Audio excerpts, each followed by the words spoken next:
Frank Delaney ran his restaurant with prejudice. He wore it on his walls, in his hat, in the way he looked at anyone who didn't look like him. Then, one afternoon, a black woman stepped through the door. Calm, professional, and not at all what he expected. He told her to leave. He said she didn't belong. He thought he had the power in that moment, but he didn't realize he was speaking to a health inspector and the person with the power to shut him down. What happened next would be an expensive lesson in respect and the cost of racism. Before we go any further, comment where in the world you are watching from and make sure to subscribe, because tomorrow's story is one you don't want to miss.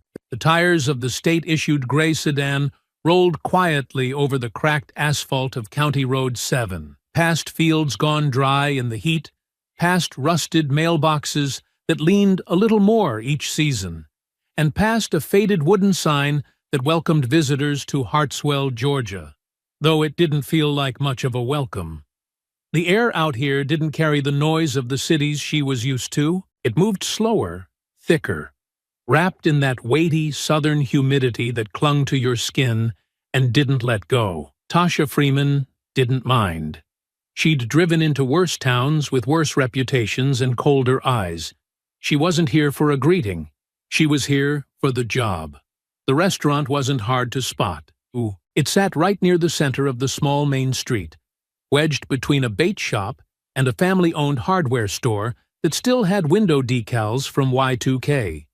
A large American flag rippled proudly above the front porch, next to a bright red, white, and blue We Won banner that had definitely seen better days. Over the door hung the hand-painted wooden sign, Frank's Smokehouse, complete with a little pig holding a rifle carved into the corner. And pacing just under the covered awning, greeting a white couple leaving with to-go bags, was the man himself wearing a red MAGA hat and a cigarette hanging from the corner of his mouth like it had been waiting all day to be noticed. Tasha parked across the street and let the engine idle for a moment longer than needed. She adjusted the collar of her state-issued polo, checked that her ID badge was clipped neatly, and glanced down at the leather satchel beside her. Inspection forms, thermometer, gloves, a clipboard that had been with her through a dozen towns that looked just like this one. She didn't get nervous anymore, not really, but she always gave herself a second to breathe before walking in. People like Frank didn't need a reason to feel challenged, and she'd learned that showing calm could draw more out of them than any badge ever could. She stepped out, locked the car, and crossed the street without hesitation. From across the way, Frank squinted as she approached, not moving from his place on the porch, one boot planted on the wooden rail like it was part of the foundation. His eyes followed her, down her charcoal slacks, across the crest on her shirt, up to her face. But he didn't look at the badge. He didn't ask her name. He just watched like he was waiting for her to speak first. And when she didn't, he took the opening. "You lost, ma'am." His voice wasn't loud, but it carried. There was a lazy, drawled smugness in it, the kind that came from someone who was used to being listened to on his own land. "We're not taking orders from the street right now. Trying to keep the place quiet for the regulars." Tasha kept walking until she reached the bottom step of the porch. "I'm not here for takeout," she said simply, her tone neutral but steady. "I'm here to speak to the owner." Frank took a drag from his cigarette, let the smoke hang between them, then tipped his chin toward the sign above his head. Like that was all the introduction needed. "That'd be me," he said, exhaling slowly. "Frank Delaney. This here's my place." She nodded once. "All right then." There was no pause between them, just the silence that comes when two people know they're sizing each other up. One out in the open, the other behind calm eyes that didn't blink. Tasha didn't flinch, didn't reach for her ID just yet. She wanted to see how far he'd go before he asked. Sometimes the silence said more than anything else. Frank shifted his stance, eyeing her again, slower this time. "Well, like I said, we're keeping things tight today," he muttered. "No room for sitting around. And just so we're clear, this ain't that kind of place. We don't do loitering or interviews or none of that activist stuff. We're just here to eat and live free like folks used to." Tasha didn't correct him. "Not yet." She glanced past him through the open door. Inside, a few older white men in plaid shirts and trucker hats nursed sweet teas and barbecue plates, their heads angled toward the muted news channel on the TV. It was barely half full. "Looks like you've got space," she replied smoothly. Frank's jaw twitched. "I think I know my own capacity," he said, the friendliness now gone from his voice. "You can try the diner down the road. They're probably more your type." Her brow lifted slightly, just enough to register that she'd heard him. "And what type would that be?" Frank smirked like he was proud of himself, like he thought this was some kind of game and he was already winning. "The kind that needs everything handed to him," he said. "The kind that shows up where they're not wanted and pretends like they own the place. Look, I'm not trying to be rude. I just call it like I see it." Tasha's hands remained at her sides, her posture still. Her voice didn't rise, didn't falter. "Is that how you run a business?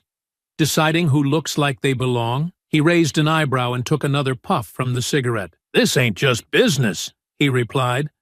"This is about keeping things how they should be. My daddy built this place back when folks had values, before all the race-baitin' and cancel culture mess. I'm not gonna let some stranger walk in here and start telling me how to run things." She nodded again, like she was finally understanding something, not about him, but about how deep his certainty ran, the kind that wasn't shaken by facts or forms or law, not until it had to be. "Well," she said calmly, reaching into her bag, "let me be clear then." But she didn't finish the sentence, because Frank, still smug, still certain he had the upper hand, stepped forward, raised one hand to stop her, and said flatly, "Nope, don't care who you are. Don't care what you got in that bag. This is my restaurant, and I don't take orders from people like you." And just like that, the inspection had already begun. Tasha let her hand pause just above her bag, fingers resting on the leather as her eyes lifted to meet his. There was a flicker of something behind her gaze. But she didn't move. She didn't reach for her credentials. She didn't respond to the sting of his words with the fire he clearly expected. Instead, she studied him for a moment, letting the smoke from his cigarette curl between them like a drawn line neither had crossed. Yet, Frank shifted slightly, his mouth tight with irritation, the heel of his boot grinding into the porch plank as if he were waiting for her to back down or make a scene. He had the look of a man used to controlling the conversation, used to seeing people take the hint and turn around without pressing further. But she didn't turn. She didn't flinch. She simply asked, as if the insult hadn't landed at all, "Do you greet all strangers like this? Or just the ones who make you uncomfortable?" He gave a short, humorless laugh and tossed the cigarette into the dirt at the bottom of the stairs, grinding it out with the toe of his boot. "You think this is uncomfortable? You ought to see what happens when the wrong people start thinking they got power in towns like this." He reached for the screen door but didn't open it yet. Instead, he turned back toward her and crossed his arms across his broad chest. "Look, I'm not going to argue with you. I know what this is. Every time I turn around, somebody's trying to tell folks like me how to talk, how to think, who to serve, and I'm sick of it. This here's my business, my property. I don't owe you a damn thing." Tasha's voice stayed level, untouched by the rising heat in his. "That's a heavy thing to say to someone who hasn't told you who they are yet." He chuckled again, this time louder, a dry, smug sound that echoed off the porch columns. "Oh, I got a pretty good idea," he said, nodding toward her badge with a scoff. "You're probably here for some diversity audit or one of them fake Yelp write-ups. Maybe you're with the media, trying to trap me into saying something you can twist into a headline. But it won't work. I don't play those games." She tilted her head slightly. "You think I'm here to trick you? I think you people are always looking for trouble." He fired back, the mask slipping further with every word. "Always looking to tear down good things, just 'cause they weren't built with you in mind. You want to stir something up? Go do it somewhere else. This ain't Atlanta. We don't just bend over every time somebody shows up crying about equity and inclusion." Tasha didn't respond immediately. She let the silence return, let it stretch just long enough that Frank shifted again, glancing toward the door as if he were deciding whether to slam it or keep going. She could feel his confidence twisting into something uglier, something that needed to prove itself right, even as it unraveled. She didn't interrupt it. She let him talk. "And I'll tell you something else," he went on, leaning against the wooden post like he was addressing a crowd. Not a single woman standing calmly in front of him. "This country, it's losing its damn mind. Used to be you could say what you meant and run a place like this without being accused of something every damn day. Now you say, 'God bless America,' and suddenly you're a threat to democracy." He laughed again, though it didn't sound like it came from humor. "We used to be proud of our flag, proud of our colors. Now everybody's walking around mad 'cause we're not bowing to every new complaint. That ain't freedom. That's weakness." Tasha watched him, absorbing it all without a single change in her expression. Her bag remained closed. Her posture stayed loose. The longer she stood there, the more certain Frank became that he'd figured her out, that whatever threat she might pose had already been neutralized by his conviction. He mistook her calm for retreat, her silence for uncertainty, and he started speaking like a man convinced he was winning. "You ask me," he continued, voice louder now, almost performative. "This country went downhill when folks stopped knowing their place. You see it everywhere. On TV, in the cities, in politics. Can't even open a business these days without somebody marching in talking about fairness or quotas or some damn thing that ain't got nothing to do with hard work. This place," he pointed toward the door with his thumb, "I built this with my own hands. No handouts, no special treatment, just sweat and pride. And I'll be damned if I let somebody waltz in here and tell me I ain't running it right." Tasha glanced past him once more. The voices from inside had quieted some. A few heads turned slightly toward the door. She could feel the weight of the stairs without needing to see them. Frank was still talking, still digging, still unaware that every word was burying him deeper. "You know what the real problem is?" he asked, not waiting for her to answer. "It's all this identity stuff. Black this, brown that, pronouns, feelings. Nobody wants to earn nothing anymore.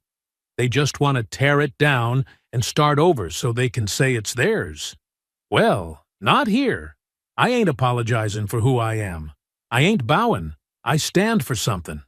Always have." For a moment, Tasha said nothing. The wind shifted, pushing the smell of slow-cooked ribs and charcoal out toward the street. The heat clung a little heavier to the back of her neck, and yet she didn't move.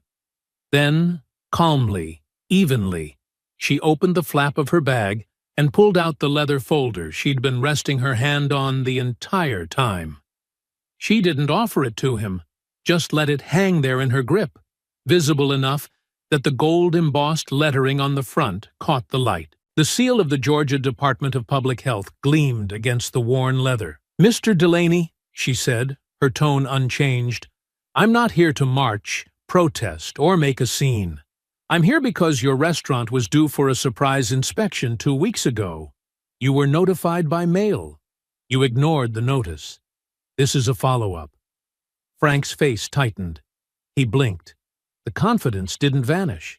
It just stalled. "You're the, what?" "Health inspector," she said. He stared at the folder in her hand, then back at her, like the words hadn't registered. "No, no. You're messing with me. They don't send people like you for things like this." Tasha raised one eyebrow. "People like me? I mean, hell.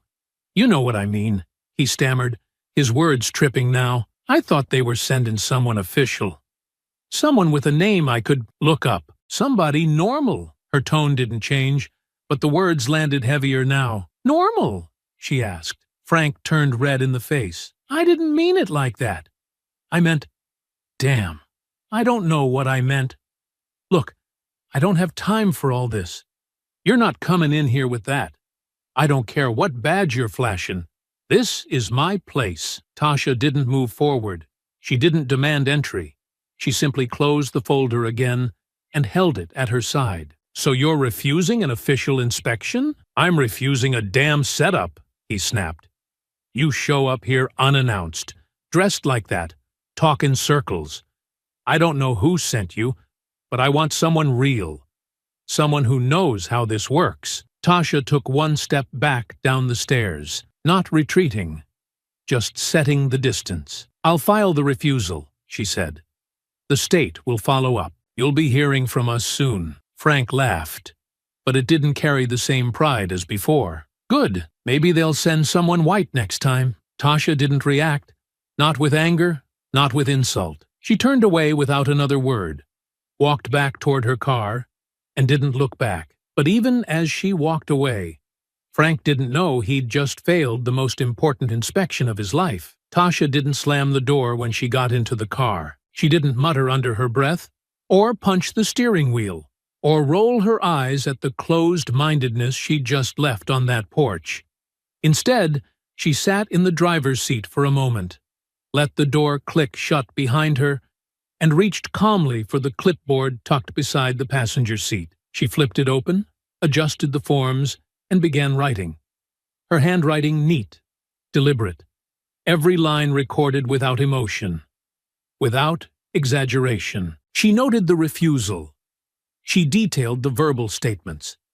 She listed the obstruction and quoted him word for word. Then she signed the bottom, dated it, and slid it into the folder behind her badge. Across the street, Frank was still on the porch, arms spread wide as he spoke to two older men who'd stepped outside to smoke. One wore suspenders that barely held up his faded jeans. The other had a beard even longer than Frank's, stained with barbecue sauce. From where she sat, she couldn't hear the words, but she didn't need to. She saw the gestures, the raised hand mimicking her voice, the mockery in his laugh, the pointed finger toward her car. The men chuckled and shook their heads, one of them slapping his thigh like he'd just heard the best joke of the week. Frank soaked in it like it proved something. Inside, through the front window, customers had gone back to their meals. One woman in a yellow sundress gave Tasha a lingering glance from her booth before turning away, her mouth moving as if explaining something to her companion. Probably just some government thing, she might have said. Or maybe she called her angry, maybe worse. Tasha didn't dwell on it. She rarely did. If she let every glance, every whisper, every willful misunderstanding drag her down, she wouldn't have lasted 5 years in this job, let alone made it to senior field inspector. She reached into her bag, pulled out her phone, and took 2 photos of the exterior, one of the signage, one of the entrance. Then she dialed the regional office. She didn't ask for backup. She didn't request someone else be sent. She simply reported the refusal, documented the interaction, and confirmed the next steps. Her voice stayed calm, each sentence clipped with precision. She didn't ask for permission to continue. She let the system do what it was built to do. Behind her, Frank raised his voice again, this time for show. She had a chip on her shoulder the second she got out that car, he declared to no one in particular, but loud enough to be heard by anyone passing. Didn't even say hello. Just strutted right up like she ran the place. I tell you, it's all politics now. They send folks out to stir the pot, then act surprised when people don't want to play along. The man with the suspenders nodded, spitting off the edge of the porch before adding, "They'll call it something else in the news, too. Make you out to be a bigot," Frank laughed. "Please, I know what I saw. She wasn't here to inspect nothing. She didn't even bring tools. Just that attitude. It's all fake, just like the rest of this crap. I bet they got some lawyer ready already, trying to catch me slipping. That's why I told her, no way, not here. We're done being pushed around." The woman in the sundress stepped outside with her iced tea and chimed in, "You're probably going to be on the internet by tonight." They always twist it. Her tone wasn't angry, just tired, like she was repeating a truth she believed down to her bones. Doesn't matter what happened, just matters what they say happened. Frank nodded like that sealed the matter. "Well, They're gonna have to twist harder this time. 'Cause I didn't touch her. I didn't even threaten her. All I did was tell her the truth. That's not a crime. Not yet, anyway." Across the street, Tasha finished her call, returned the clipboard to her bag, and started the engine. She didn't glance back at the porch. She didn't need to. She'd seen enough. The paperwork was already moving, and whether Frank believed in the law or not, the law still applied to him. By the time she reached the highway turnoff, the inspection was already listed as a formal obstruction case. Within the hour, her report would be reviewed. A court order for entry would follow. And if Frank thought his rant ended things, he was about to learn just how long the consequences could stretch. He didn't see it coming. Not because she hadn't warned him, but because he'd never believed someone like her could carry real weight. Not in his town, not in his country, and certainly not on his porch. Back inside the restaurant, Frank strutted through the dining room like he'd just won something.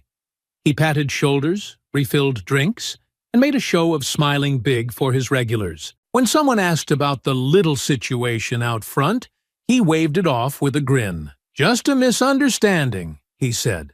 "Some out-of-towner with a badge thinking she could throw her weight around. She found out quick how we handle things here." He didn't notice the teenage server watching him from behind the soda fountain. She didn't say anything, but her hand lingered on the lid of the trash bin a little longer than needed. And later that night, when she clocked out and got into her car, she wrote down everything she'd heard, not because anyone told her to, not because she had something to prove, but because, somewhere deep down, she knew this wasn't over. Frank thought the storm had passed, but all Tasha had done was step back far enough to let it build. 2 days passed. The sky above Hartswell thickened with the kind of still, heavy gray that didn't promise rain so much as discomfort, a weight in the air that made people slower to move, quicker to snap. At Frank's smokehouse, the doors stayed open, the grill stayed hot, and Frank himself worked the floor like a man convinced he had just weathered a storm. The locals had heard about the incident. He made sure of it, told it to every customer who asked, and most of the ones who didn't, painting a picture of a stranger showing up unannounced, demanding to be let in, trying to start something over nothing. He never used Tasha's name. Didn't have to. He just leaned on that tone, the one that made it clear she was the kind of person they all knew without needing the details. "She thought she could scare me with a badge," he said more than once, laughing with the regulars as he poured drinks. "I told her clear as day, this here's my place. You don't get to stroll in, flash something, and act like I'm the one who owes you. That ain't how it works. Not here." He had convinced himself that the story ended there, that her silence meant she'd backed off, that maybe she got embarrassed, maybe she'd gone home, filed a complaint that would disappear into some state office folder no one would ever read. Maybe she realized she'd made a mistake walking into a place she didn't belong. In his mind, that made him the winner. That illusion lasted until the white sedan pulled up again, this time with 2 other state employees stepping out beside Tasha. They didn't walk fast, didn't march, or wave anything around. They moved with quiet efficiency, stopping just short of the porch as Tasha opened the folder in her hands and removed a single sheet. An official court order signed and sealed with the county's stamp. Frank was at the register when the bell above the door rang. He turned toward the sound, smile still fresh from some joke he'd just told, but it faded quick when he saw her again, calm, professional, and carrying more authority than before. He blinked like he didn't believe it, like she wasn't real, like maybe this was some kind of test or setup. "You've got to be kidding me," he muttered under his breath, but loud enough for the customers to hear. Tasha stepped just inside the door, enough for her voice to carry without raising it. "Mr. Delaney, as of this morning, your establishment is under court-authorized inspection. This document grants us legal entry, regardless of prior refusal. You are required to comply." He didn't move. She took one more step forward, extended the paper, and waited. The two inspectors behind her remained silent, respectful, but firm. Their presence not aggressive, just undeniable. Frank's eyes locked on the paper, but he didn't take it. His mouth twitched, his jaw clenched. Behind the counter, the young waitress stopped wiping the surface and glanced at the others. A few customers sat up straighter. One man near the window pulled out his phone. Not recording yet, but close enough. Frank's voice cracked the silence. "No, I'm not doing this." "You don't have a choice," Tasha replied, not moving her hand. "Refusing again will result in further legal action, including fines, license suspension, and possible shutdown." He scoffed. "You don't scare me." She didn't blink. "This isn't about fear. It's about compliance." Frank took a step forward. Not fast, not yet, but something in the way he moved felt wrong. His face flushed. His hands were empty but tense, like he didn't know what to do with them. "You think you can just come in here with your papers and your badge and your state seal and tell me how to run my damn kitchen?" he growled. "You think bringing two more of you is gonna make me fold? This place is mine. Mine. I built it. Paid for every damn nail. And you come strutting in like you're the sheriff of some goddamn plantation reborn." There was a shift in the room, subtle but sharp. Someone pushed back their chair slowly. Someone else stood, not to interfere, just to make room. Tasha didn't speak right away. She watched him, measuring the distance, the tone, the way his voice shook now, not from fear, but from the kind of rage that had no direction, only heat. She didn't raise her voice. She simply extended the document again. "This is not optional," she said. "If you continue to obstruct a lawful inspection, I will file immediate charges. And this restaurant will be shut down. Permanently." Frank's hand moved suddenly. Not for the paper, but to knock it away. The single sheet fluttered to the floor as his voice burst out. "You don't shut down nothing. You don't have that kind of power." He surged forward. It wasn't just a shove. It was a full-bodied lunge, aimed square at Tasha's shoulders. But before he could connect, one of the inspectors, a younger man named Reggie, stepped in and caught Frank mid-charge, pushing him back with both arms. The two of them collided into a table, sending a plate crashing to the ground and drawing gasps from the nearby customers. "Back up!" Reggie barked, struggling to hold Frank's weight. Frank didn't stop. He shoved Reggie, hard enough to send him staggering backward. Tasha remained still, one hand open and raised, not in fear, but as a warning. The second inspector, a woman named Julia, moved to her side, keeping herself between them. "You touch her again, and it's over," Julia snapped. "Think real hard before you move." But Frank was past thinking. His voice was wild now, eyes wide, red with fury. "You think I care? You think this little circus scares me? This is a damn ambush. You people come in here trying to ruin me." Reggie stepped in again, and this time the scuffle turned loud. Chairs tipped. Frank's hand swiped a cup off the counter, flinging sweet tea across the floor. His foot slipped slightly, but he didn't stop. It took both inspectors to hold him back, the younger one at his chest, the older one gripping his arms from behind, dragging him slowly toward the back wall. "Let me go," Frank screamed. "I didn't do nothing. She's lying. This ain't legal." Tasha, still calm, reached into her pocket and pulled out her phone. She dialed, without looking down. "State Health Enforcement. This is Freeman. I need immediate police presence at Frank's smokehouse. Physical altercation. Yes, we've restrained him." Frank froze just enough to hear it, his chest heaving, mouth still moving with half-formed words. But no one was listening anymore. Reggie kept him pinned against the wall, breath labored, sweat on his brow. "You don't get to do this," Frank panted, glaring at her like she had betrayed some unspoken agreement. "You don't get to walk in here and act like you own me." Tasha met his stare evenly. "I didn't act like anything. You just don't like being told no." The room had gone dead quiet again. Phones were out now.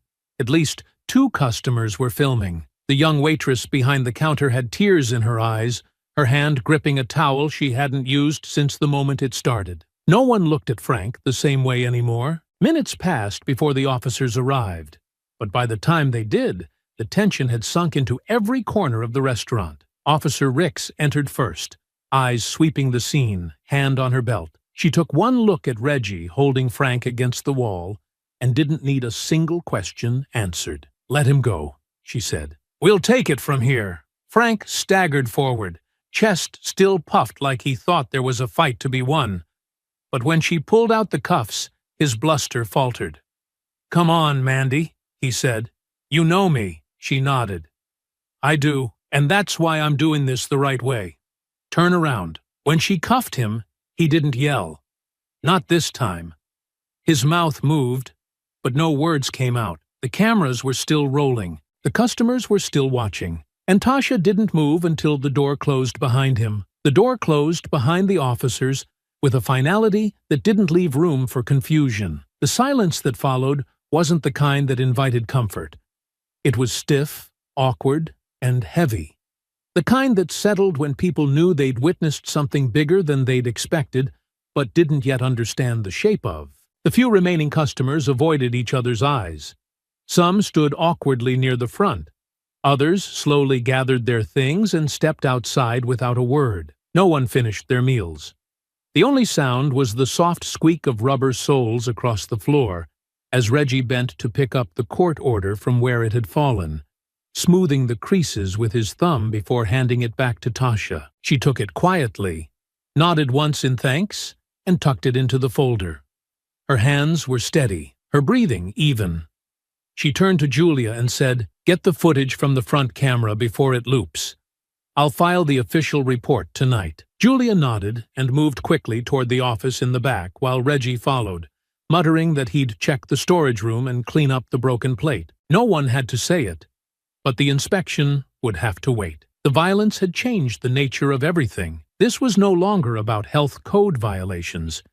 It had become something else entirely. Outside, Frank was loaded into the patrol car with his wrists cuffed tight behind him, head down but still muttering under his breath. Officer Ricks didn't say much. She knew him. Hell, she'd eaten at his restaurant 100 times, but the look in her eyes as she closed the cruiser door said everything. He'd crossed a line, and whatever version of the truth he thought he could push wouldn't protect him now. Tasha stepped out a few minutes later, her folder under one arm, phone in hand. She didn't speak to the crowd that had begun to gather at the corner, drawn by the sirens and the sight of police outside a building they all thought they knew. She walked calmly to her car, opened the door, and sat down. Her hands didn't shake. She didn't fumble the keys. She just closed the door, rolled up the window, and sat in the stillness of her thoughts. But the stillness didn't last. By the time she got back to her hotel on the edge of town, a clip from inside the restaurant had already hit social media, 37 seconds long. Grainy, but clear enough. Frank knocking the paper from her hand, his chest slamming into her. The two inspectors restraining him while he shouted, flailed, and spit fury into the air like it owed him something. No captions, no edits, just raw footage. It spread faster than any press release could. Within hours, the comments started pouring in, some in disbelief, some in anger, many trying to twist what was visible with excuses that didn't hold up under scrutiny. She baited him. They provoked him. This is what happens when you send people with an agenda. But louder than those were the people who recognized the truth. The shove, the yelling, the rage, it all belonged to Frank. No matter how he tried to explain it later, the image was already fixed in the public's mind. Tasha didn't respond online. She didn't need to. Her report was submitted by midnight.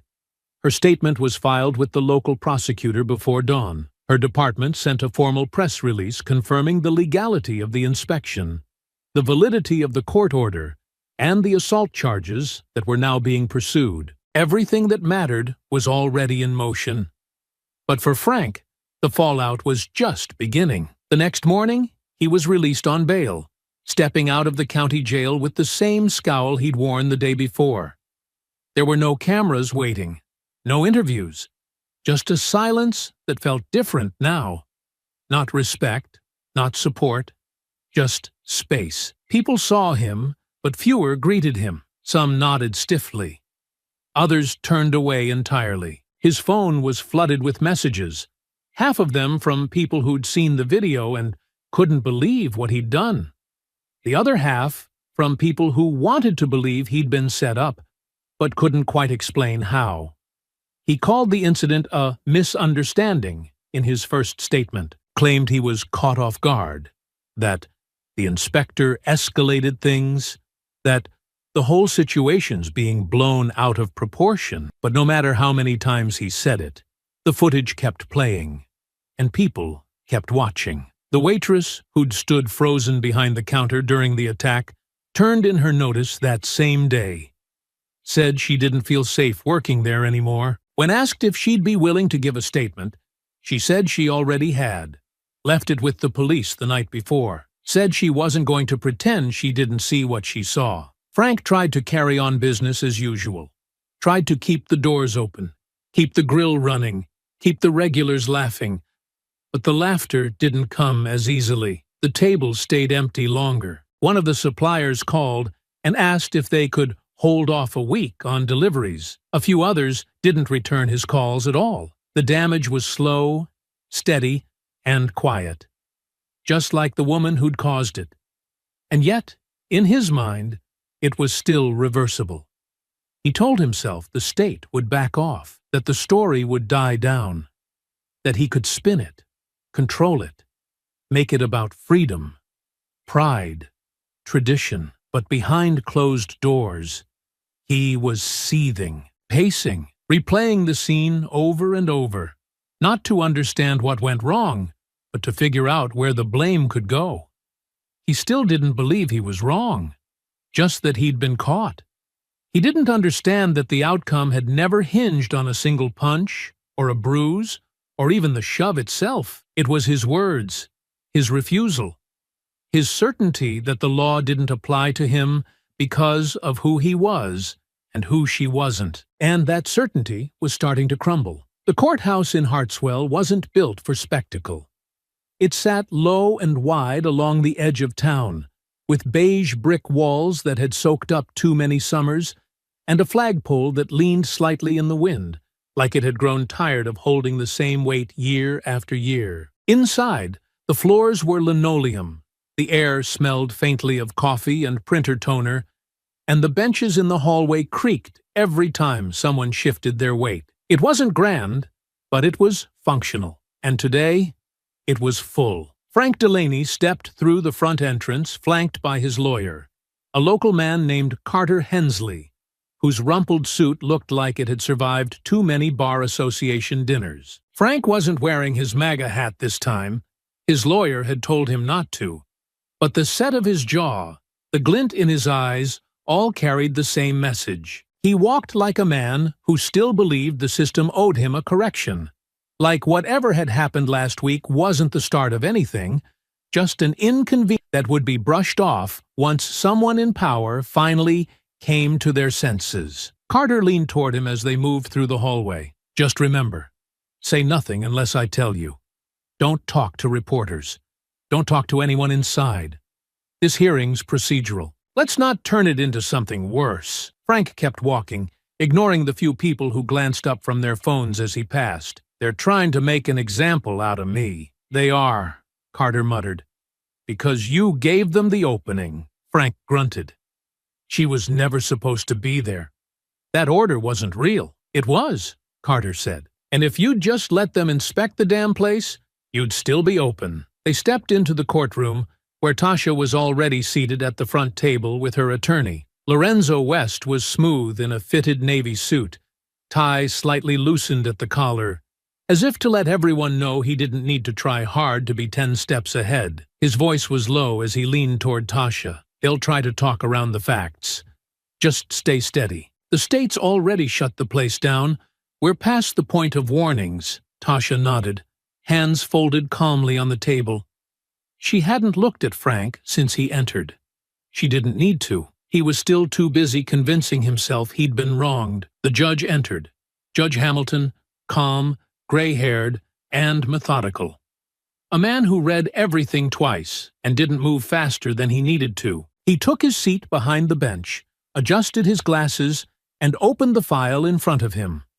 This hearing is to review the emergency order issued by the Georgia Department of Public Health regarding the suspension of operations at Frank's Smokehouse following obstruction of a state inspection. Both parties are present. Mr. Delaney, represented by Mr. Hensley. Ms. Freeman, represented by Mr. West. Let's proceed. Carter rose. Your Honor, the defense asserts that the inspection attempt in question was unannounced, confrontational, and failed to follow typical protocol. My client did not deny entry with the intention of obstruction. He simply... Lorenzo stood without waiting for him to finish. Your Honor, the health inspector arrived with a valid state badge, proper identification, and later returned with a court order. My client was met with insults, slurs, and physical intimidation. The refusal was not confusion. It was deliberate. Judge Hamilton raised one hand. Mr. West, did your client sustain physical injury? No, Your Honor. She was not touched. But that's not the threshold for shutdown. The law does not require violence to enforce compliance. Only proof of obstruction, which we have, on camera, multiple angles, witness reports, and the defendant's own statements afterward, including his refusal to recognize Ms. Freeman's authority based on what he called her appearance. Frank stirred in his seat. She didn't act like a professional. She showed up dressed like a... Mr. Delaney, the judge interrupted sharply, if you'd like to testify under oath, your counsel can request that. But you will not interrupt proceedings. Frank sat back, muttering something under his breath. Carter shot him a warning look and whispered, Do you want to lose this faster? Judge Hamilton turned back to the file. The department's emergency closure remains valid. The restaurant will remain shut pending further investigation. The health license is suspended. Any attempt to reopen will be met with enforcement. Frank stood abruptly. You're letting them take my business over a piece of paper and some attitude? Sit down, Carter hissed, grabbing his sleeve. But Frank didn't. You don't get it, do you? That place is my life. I built it. You can't just take it away because she didn't like the way I spoke. The judge's expression didn't change. We're not taking it because of how you spoke, Mr. Delaney. We're enforcing the law you refused to follow. Lorenzo looked over calmly. And the law doesn't care how long you've been grilling ribs. It cares whether you think the rules apply to you. That silenced Frank for a moment, long enough for Carter to guide him slowly back into his seat. Outside, the news was already spreading. A press release confirmed the shutdown, citing deliberate obstruction, verbal threats, and failure to comply with lawful procedures. Photos of the locked front doors of Frank's Smokehouse hit local news. The health department seal was visible, taped over the glass in bright red lettering. Closed by order of the state. One of Frank's cooks posted a selfie outside the door with the caption, So I guess I'm unemployed now. Thanks, Frank. It spread fast. The next day, more came out. A local food supplier confirmed they'd stopped deliveries weeks earlier, citing behavioral issues and payment irregularities. A former server posted anonymously that Frank had a history of threatening staff when they questioned his rules. The old stories people had brushed off suddenly didn't feel so harmless anymore. Meanwhile, in the courthouse parking lot, Lorenzo stood beside Tasha as they packed up. You're gonna get more attention now, he said, closing his briefcase. Not all of it good. I'm not worried, Tasha replied. Let them watch. Let them listen. All I did was my job, and he gave you everything you needed to do it, Lorenzo said. Even the shutdown. Tasha nodded once, eyes steady as they turned toward the road. He thought he could close a door on me, she said. Turns out, he shut down his own. Sometime later, Frank hadn't slept. He roamed the empty restaurant like it had betrayed him. The hush inside was unnatural. No knives clanging, no radio in the kitchen, no scent of peppered ribs drifting up from the smoker. The booths were clean but lifeless, stacked menus untouched, the neon open sign unplugged and limp behind the glass. All he could hear was her voice, steady, flat, and unbothered, telling him again that the inspection wasn't optional, that she was only doing her job, that he'd brought this on himself. He stared at the red-lettered seal on the front door until it burned into his vision. Closed by order of the state, like it was final, like it couldn't be undone. He couldn't take it anymore. He didn't plan it. There was no printed address in his hand, no intent spelled out in some furious note. He just got into the truck and drove, every turn guided by a knot of fury lodged deep in his gut. The engine rattled louder than usual, or maybe it just felt that way. His foot too heavy on the gas, his eyes too hard on the road. By the time he pulled into the hotel lot, the sun had started to rise, casting a dull yellow haze across the pavement. He didn't know exactly what he was going to say when he saw her, only that she had to hear it. Tasha was just finishing a call beside her rental car, one hand resting lightly on the handle of the driver's door, when she heard the crunch of gravel. Her eyes flicked up. The truck wasn't just parking, it was crawling, slow and deliberate. The driver's side angled toward her like it had found exactly what it came for. She didn't move right away. Frank stepped out with a slam, slamming the door harder than needed. He took a few steps forward, slow, purposeful. No raised voice, no wild gestures, just a fixed glare and the heavy stomp of boots crossing hot pavement. "You really thought you were going to walk away from this," he said. Her grip tightened on the handle, but she stayed still. "Frank, you need to turn around. You're making this worse for yourself." "Oh, I'm making it worse," he laughed. But there was no humor in it. "You shut down my place. You humiliated me in front of my customers. You turned me into a damn criminal.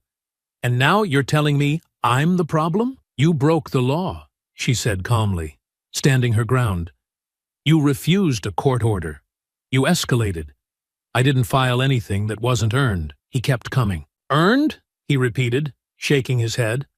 "Lady, you didn't earn a damn thing but a paycheck for selling people like me out. You came to take me down. That's what this was.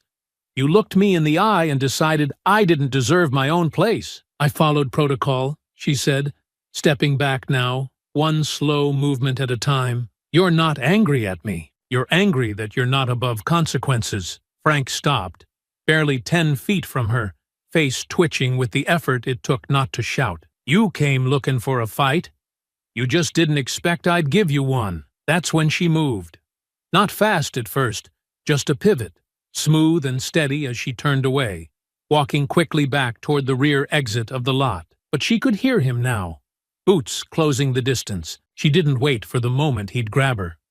She broke into a sprint, cutting between 2 parked cars and down the narrow alley behind the hotel, her bag slapping against her hip with every stride. Behind her, Frank gave chase, his voice rising into a mess of fury and breathless rage. "You think this makes you brave? You think you can run your mouth and run away too?" She cut left at the end of the alley, ducking beneath a low, hanging pipe, her heart thudding hard against her ribs as her shoes pounded uneven pavement. The back lots opened up into a line of closed storefronts.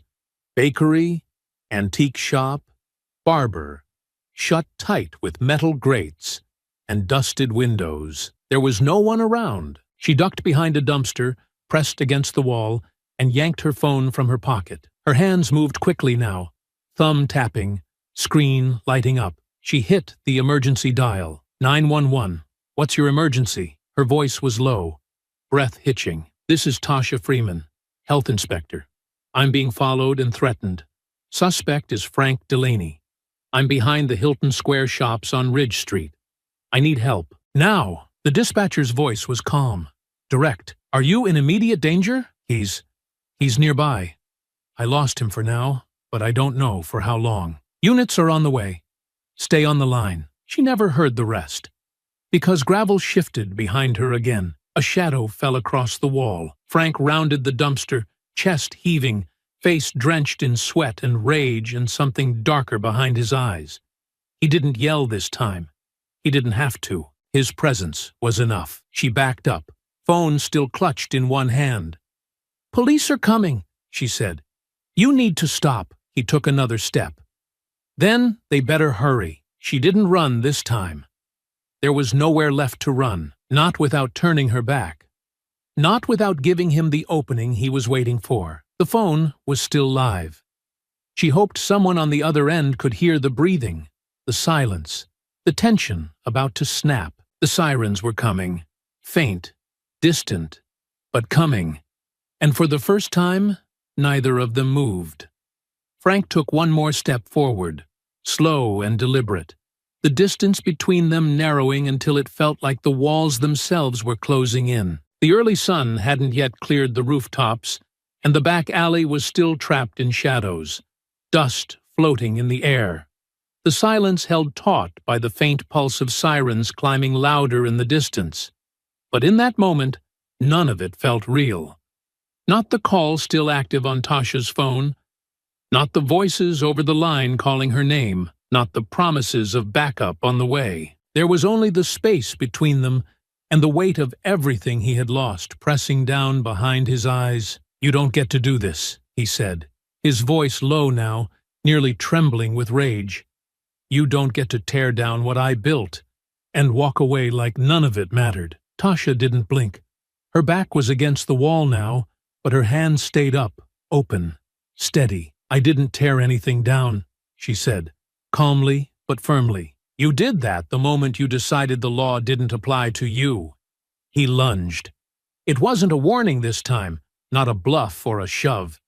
He came at her with both arms, a wild, full-bodied swing meant to knock her down and finish what he couldn't say with words. But she wasn't frozen. She'd been watching the tension build in his body, the way his knees bent, the way his fingers twitched just before he moved, and when he charged, she ducked. The edge of his arm clipped her shoulder as she twisted sideways, the blow glancing instead of landing. Her bag tore from her grip, crashing against the concrete, and the phone tumbled loose, skidding beneath the dumpster, its screen still lit, and voice still faint in the distance. Frank grunted, stumbling past her with the momentum of his own rage, crashing hard into the brick wall behind her with a furious curse. She didn't wait. She spun toward the gap between two utility sheds and bolted, her breath hitching sharp and fast now as she wove through the narrow space, one hand braced against the side of a rusted panel, feet finding uneven ground with practiced urgency. Behind her, Frank snarled, the scrape of boots chasing after her again. "You think you're gonna outrun this?" he shouted. "You think they'll believe you didn't provoke it?" She turned another corner, this one tighter, bringing her into a gravel lot behind a hardware store where a delivery truck was just pulling out, its engine humming loudly. She sprinted toward it, waving one hand high as she ran across the lot. "Hey! Hey! Stop!" The driver slowed, startled, rolling down the window as she reached the cab. "You okay?" he called out. "He's behind me. He attacked me. Can I get in?" The door opened without hesitation. She climbed into the passenger side as the driver blinked in confusion, but he didn't ask questions. He threw the truck into gear and pulled forward into the street, just as Frank stumbled into view behind them. Out of breath, eyes locked on the cab, fists clenched so tight his knuckles had gone pale, but he didn't move. He stopped there, in the middle of the lot, panting, glaring, arms slack at his sides now, as the truck eased into traffic and began to roll away. His chest heaved with frustration, but he didn't follow. The distance had finally grown too wide, and then came the sound that split the air. Sharper now, clearer. Police sirens, no longer distant, now right around the corner. Red and blue lights sliced across the buildings as two cruisers swept into view. Tires grinding across asphalt as they tore down the back street, engines hot and rising. Frank turned, head snapping toward the noise, eyes wide for the first time, not with rage, but with the cold edge of realization. His legs twitched like they wanted to move, to flee, to disappear before the lights closed the distance. But he stood there instead, frozen between the instinct to run and the futility of it. Tasha, safe inside the truck now, turned to look through the side mirror. She didn't smile. She didn't flinch. She just watched as the cruisers closed in, and the weight of every decision Frank had made finally began to catch up with him. The truck rolled forward another 50 feet before easing to a stop near a fire hydrant, the driver glancing between the mirrors, trying to make sense of what he'd just driven into. Tasha's hand gripped the door handle, her knuckles tight, but her eyes stayed fixed on the lot behind them, watching Frank, not with hate, not even with anger, but with the same measured focus she had carried into the courtroom, the restaurant, and every space where someone assumed she didn't belong. Frank turned as the first cruiser came into view, tires biting the pavement as it pulled into the lot. The second followed tight behind, sirens cutting off with abrupt finality, doors flying open before the dust had even settled. One officer, tall and broad, stepped out with a hand on his holstered sidearm. The other, smaller in stature but quick-footed, moved toward Frank without hesitation, shouting clear commands. "Hands up! Show me your hands!" Frank's arms shot up as if they weighed nothing, his breath still ragged, chest heaving, voice caught somewhere between defiance and panic. "I didn't touch her," he yelled. "I didn't hurt nobody. Keep your hands where we can see them. Face the vehicle." Frank turned slowly, still shouting. "She's the one who ruined me. She came after me. She made this personal." Tasha opened the passenger door and stepped out. Her legs were still tense from the sprint, her breath still settling beneath her ribs, but her voice didn't shake when she spoke. "He chased me through 2 lots, she said, her voice aimed directly at the officers now. "He cornered me. He tried to grab me." The taller officer nodded once and moved in, gripping Frank's wrists with practiced firmness. "You're being detained for questioning. If you resist, it escalates. You understand?" Frank twisted slightly, still trying to speak over everyone. "She's lying. This is her word against mine." "No," Tasha said firmly, stepping forward as the other officer joined her, pen and pad already in hand. "The phone call was live. The dispatcher heard everything. They have the recording." Frank froze as the cuffs clicked tight behind his back, the metal digging into his skin, his expression twisted. Not from pain, but from something deeper. A realization that this wasn't going to be spun into a misunderstanding, that the story wouldn't shift in his favor no matter how loud he got. "You don't get it," he muttered over his shoulder. "They'll use this to destroy everything. My name, my family." "You did that," Tasha replied, stepping closer now, her voice still even. "Every step you took, every time you said no, every time you let your hate decide for you, you wrote this ending." The younger officer looked to her gently. "Ma'am, you all right?" Tasha nodded slowly, though her jaw tightened for a moment before she spoke. "I'm fine. Just need to catch my breath." "We'll take it from here," the officer said. "You can give your full statement at the station when you're ready. You sure you're not injured?" She shook her head. "No injuries.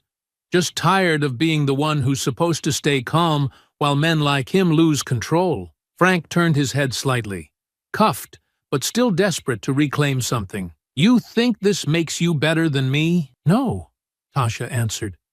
"It just means I finally don't have to listen to you anymore." Frank didn't speak again. They walked him to the cruiser with less resistance this time, his steps slower, his posture no longer puffed up with pride. The cameras were already out, phones lifted by employees at the nearby gas station, by a woman waiting for a bus across the street, by a teenager who'd recognized Frank from the video that had gone viral days before. This would be the next clip.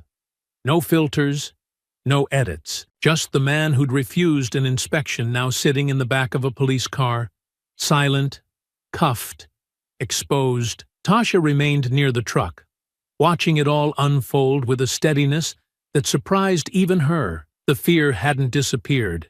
It still sat somewhere beneath the surface, a sharp tremble waiting in her ribs, but it didn't control her. Not now. Not anymore.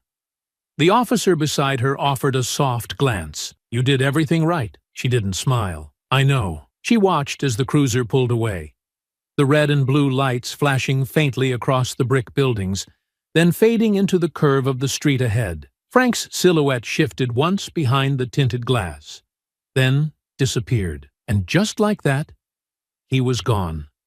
The footage spread faster than anyone could contain. By noon the next day, the parking lot confrontation had been clipped, edited, shared, and dissected across every social platform. Someone had captured the chase in fragments: Frank's wild gestures, Tasha's escape into the truck, the way the police moved in, fast and certain, their voices sharp and practiced. Another video surfaced from a gas station security camera, showing Tasha's sprint across the lot, the fear on her face impossible to ignore, the urgency in her movements unmistakable. There was no ambiguity this time, no space for spin or excuse. This wasn't politics. This was a man chasing a woman through town after threatening her over doing her job.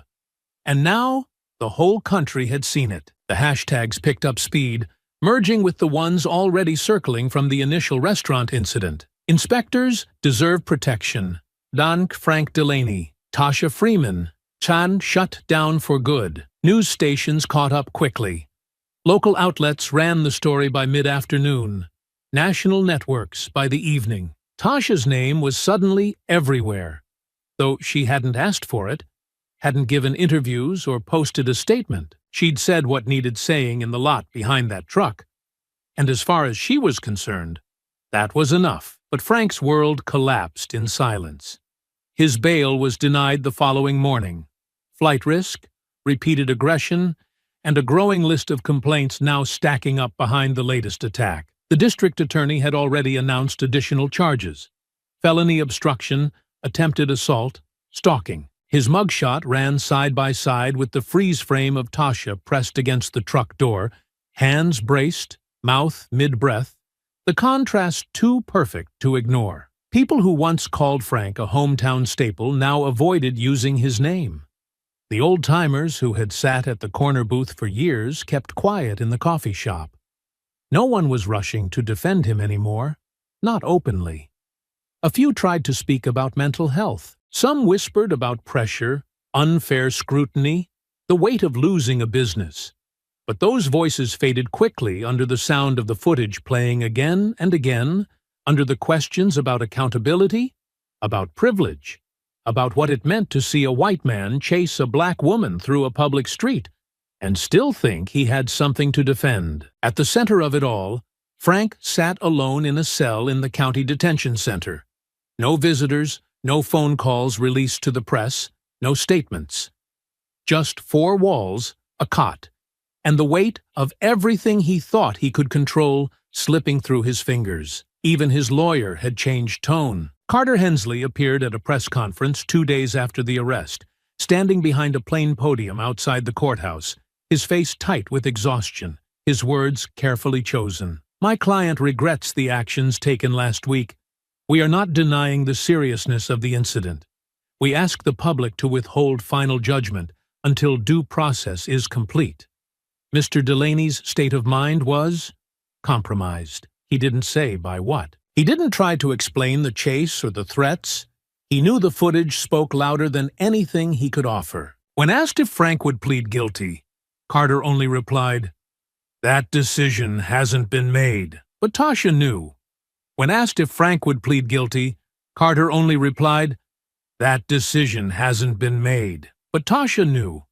She watched the broadcast from her hotel room, legs crossed beneath her on the couch, arms folded as she listened to every word without reaction. Lorenzo sat beside her, laptop open, phone buzzing every few minutes with new media requests, interview offers from advocacy groups and professional associations looking to feature her as a face of resilience, of public service, of quiet power in the face of hostility. She had turned them all down so far. "You sure you don't want to speak?" Lorenzo asked, scrolling through an email from a morning show producer. "This one's respectful. Said they'll keep it focused on your work, not on the drama." Tasha shook her head. "I didn't do this to become a story. I just showed up to inspect a restaurant." He gave a small smile. "And he gave you a courtroom instead." "I gave him every out," she said quietly. "I gave him space to act right, to listen, to comply. He chose this. You gave him more than most would have. I gave him the same patience I give everyone. That's not special. That's my job." Downstairs, a group of protesters had gathered near the hotel entrance. They weren't loud, not disruptive, just holding signs to black women, support inspectors, accountability matters. Tasha had seen them earlier, nodded once as she passed, but hadn't stopped. She appreciated the support, but she didn't need noise. She needed follow-through. Frank's remaining assets were frozen by court order that same week. The smokehouse building was already listed for auction to cover unpaid taxes and legal penalties. The health department announced statewide training updates, including new protections and escalation protocols for inspectors following the incident. Tasha's case had triggered something larger than her, and she knew it, but she didn't celebrate. She didn't feel victorious. She just felt steady. The courtroom was quiet when Tasha entered, not the kind of quiet that came from boredom or routine, but the kind that pressed down on the room, thick and watchful, like even the air was waiting to see what would happen next. There were no cameras inside, no shouts from reporters, no crowd spilling into the aisles. But the silence had weight. She felt it in every step down the aisle, in the subtle shift of heads turning toward her, in the stillness behind Lorenzo as he stood at the front table, his presence steady and sure. Frank didn't look at her when she passed. He sat stiffly at the defense table in a dark suit that tried to hide the damage. His face clean-shaven, his hair trimmed, his posture stiff, but his eyes gave him away. They kept flicking from the judge to the door to the papers in front of him, as if the right page might still have the answer, as if the weight of everything he had done could be rewritten by showing up clean and silent. But Tasha knew better. She knew that silence wasn't regret. It was strategy, and it was failing. She took her seat beside Lorenzo and didn't speak. She didn't need to. Her part had already been said, already recorded, already played back to the room with her voice calmly stating the facts, while Frank's own actions filled the gaps. The court had heard the 911 recording, had seen the inspection refusal, had read her report, had watched the shaky footage of the chase through the parking lot. No amount of courtroom polish could erase what everyone had already seen for themselves. She didn't remember most of what the lawyers said that day. Lorenzo stood when he needed to and spoke plainly, never raising his voice, never pressing too hard. He didn't posture or pace.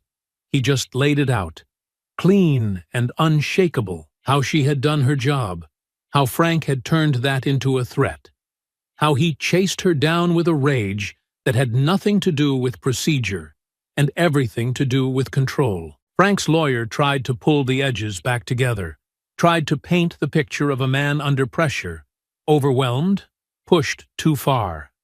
But even Carter sounded tired now, his voice less sure than before, like he was walking through a story he no longer believed in. He spoke about confusion, misunderstanding, the stress of watching a livelihood collapse, but none of it matched the voice in that parking lot. None of it explained the sprint, the threats, the desperate look in Frank's eyes when he realized she wasn't afraid of him. The judge gave no indication of which way he was leaning. He just listened, scribbled notes, asked a question or two. His expression never changed, and Tasha was glad for that. It made the room feel even, like for once, emotion didn't decide the outcome. When it ended, the judge said he'd deliver a decision within 24 hours. The gavel came down. The room stirred. People stood. Frank didn't move. Tasha rose quietly, gathered her things, and followed Lorenzo down the aisle without looking back. But as they reached the doors, she felt the stare again, heavy and pointed. She turned once, just briefly, and saw him watching her, his mouth closed, his eyes locked, like he still couldn't understand how all of this had slipped out of his control. And in that moment, she didn't feel pity or anger or satisfaction. She felt clarity. Because what Frank never realized was that this wasn't about one argument or one refusal. It wasn't even about her. It was about the line he crossed the moment he decided the rules didn't apply to him. And now, with no one left to protect him, he was finally standing in the same system he used to believe would always be on his side. Tasha stepped outside into the late morning sun, the courthouse doors swinging shut behind her, the sound hollow and sharp, like something final. The courtroom wasn't crowded when the judge returned with the decision. Most of the reporters had already filed their early drafts, certain the outcome was inevitable. A few camera crews remained outside the building, huddled near vans, ready to capture reactions, but inside, the space was quieter than it had been in days. Just a handful of spectators now, local faces, some familiar, others curious. No murmurs, no shifting feet. Just that same thick silence, waiting to be broken. Tasha sat in the front row beside Lorenzo, her bag resting against her ankle, her hands clasped in her lap. She hadn't slept much the night before. Not from anxiety, but from everything that had settled inside her. The weight of it all.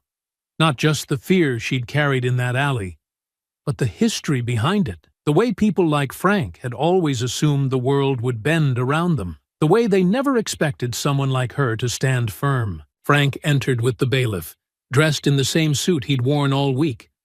He looked thinner somehow, smaller. His hair had flattened, his eyes darker under the weight of too many nights staring at the same ceiling. But none of that changed the tight set of his jaw. The way he scanned the room like it still owed him something, like he was waiting for someone to step in and say this wasn't real, that he hadn't really lost. The judge entered, sat, and wasted no time. This court has reviewed all submitted evidence, including visual documentation, sworn statements, emergency communications, and prior records relating to the defendant's conduct. In the matter of State versus Delaney, the court finds the defendant guilty on all charges. The words landed without ceremony, no dramatic pause, no echo. Just facts delivered plainly, efficiently, finally. Frank didn't react at first. He blinked, but otherwise didn't flinch. It was only after the judge continued, announcing sentencing recommendations, a suspended license, mandated counseling, fines, and a permanent revocation of his right to own or operate a licensed establishment in the state, that something shifted behind his eyes. His shoulders didn't sag. He didn't hang his head. He just turned toward Tasha with that same bitter glare he'd carried since the porch of his restaurant, like she was the reason he'd lost everything, like she'd taken something from him that was never hers to touch. He didn't say anything, but the message in his stare was loud enough. Tasha didn't return it. She kept her eyes on the bench, her body still, her mind quiet. She didn't need to look at him anymore. She'd already seen everything there was to see. The judge closed the file and stood. Court is adjourned. The gavel struck wood one last time. A final sound. Not violent, not sharp. Just final. Outside, the cameras returned. Reporters circled like they always did. Microphones angled, questions ready. But Tasha didn't stop to answer. She walked past them without a word, her footsteps even, her posture upright. Not proud, not victorious, just finished. Lorenzo caught up beside her, briefcase in hand. You want to say anything? They'll run with whatever you give them. She shook her head. Let them run. The story's already told. You okay? She paused, not from hesitation, just reflection, then nodded. Yeah, she said. I'm okay. They reached the parking lot, the same one where it all began, the same pavement where Frank had stood, shouting about pride, about his business, about people like her ruining the world. Now the space was just asphalt again. Just another quiet stretch of painted lines and oil stains, nothing special. The weight it used to carry had been lifted. Tasha stopped at her car and looked around. At the sidewalk, the sky, the quiet morning settling over the town. She thought about the first moment she walked into that restaurant. How Frank had dismissed her without even hearing her name. How sure he had been that his power was safe. How quickly that certainty had crumbled the moment he realized she wasn't there to argue or shout or match his rage. She had just shown up and followed the rules and refused to be moved. He had lost not because she'd attacked, but because he couldn't understand how someone could be stronger without ever raising their voice. She reached for the door, opened it, and looked back one last time. Not at the courthouse, not at the crowd, just at the stillness that followed justice, and for the first time in a long time, she let herself feel it. Not victory, not relief, but closure. Months later, the road hadn't changed much. It still curved through the southern edge of town like it always had, still dipped past the gas station with the crooked sign, still climbed toward the ridge before dropping back down into the old business strip. Most of the storefronts looked the same. Same worn shutters, same chipped paint, same vinyl banners trying too hard to look fresh. But as Tasha drove slowly past the familiar stretch where Frank's smokehouse used to stand, the difference was immediate. The sign was gone. In its place stood a new one. Clean lettering, dark green background, simple font that read, Evergreen Cafe. The porch had been repainted. The MAGA flag was gone, replaced by hanging plants and a chalkboard easel with a handwritten lunch special. A small line curved out the door. Families. A few teens with backpacks. An older couple holding hands, waiting quietly under the awning. The windows were clear now. No stickers, no slogans. Just light. Tasha pulled over across the street and cut the engine.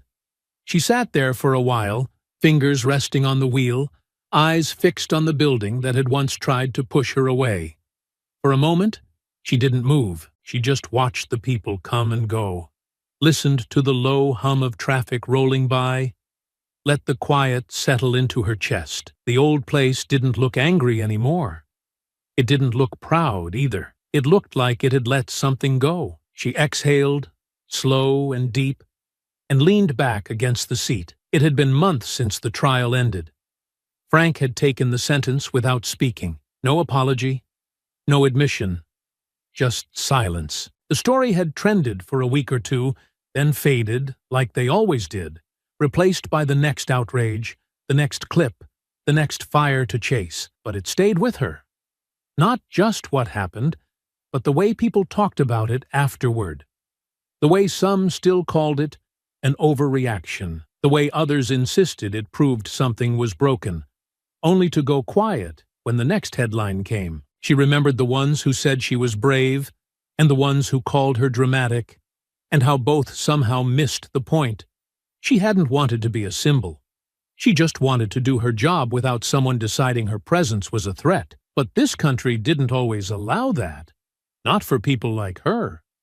Not when the rules were bent so easily by those who thought they were above them. Not when silence could still feel like safety, and speaking up still carried risk. Frank wasn't the beginning, and he wouldn't be the end.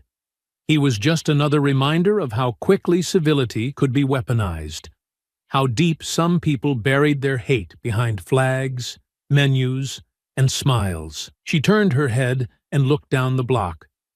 There was a mural now, painted across one of the side walls a few buildings down. Bright oranges and blues, a field of faces rising from a backdrop of mountains and sky. At the center was a black woman in a field uniform, clipboard in hand, eyes forward. It wasn't her, not exactly, but it carried her story. Someone had cared enough to paint it. Someone had cared enough to make sure it stayed. She smiled faintly, then let it fade, because the work wasn't done. It never really would be. The system bent under pressure but rarely broke, and even when it cracked, it always tried to return to shape. People like Frank weren't rare. They were just loud enough to remind you they were still around.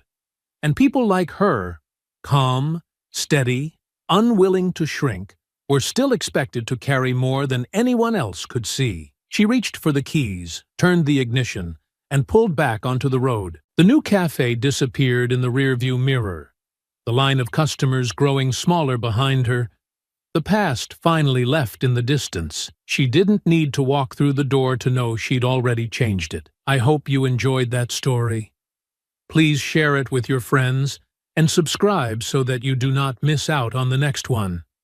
In the meantime, I have handpicked 2 stories for you that I think you will enjoy. Have a great day.